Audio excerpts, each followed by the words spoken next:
Isang 3.2 magnitude na lindol ang tumama malapit sa Cebu, Pilipinas ngayon noong ika-29 ng Abril, 2026 sa 19:58 lokal na oras. O noong ika-29 ng Abril, 2026 sa 11:34 Coordinated Universal Time.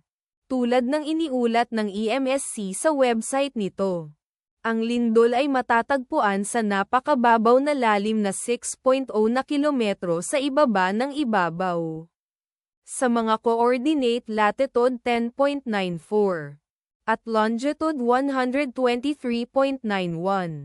Ang eksaktong magnitude, epicenter at lalim ng lindol ay maaaring baguhin sa loob ng susunod na ilang oras o minuto habang sinusuri ng mga seismologist ang data, at pinipino ang kanilang mga kalkulasyon, o habang inilalabas ng ibang mga ahensya ang kanilang ulat.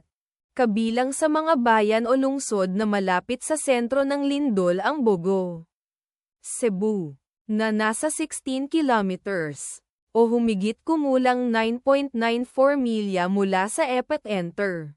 Bantayan, Cebu, na nasa 33 kilometers, o humigit kumulang 20.5 milya ang layo.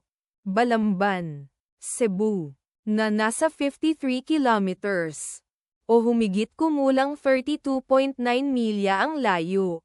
Lapu-Lapu, na nasa 70 kilometers, o humigit kumulang 43.4 milya ang layo.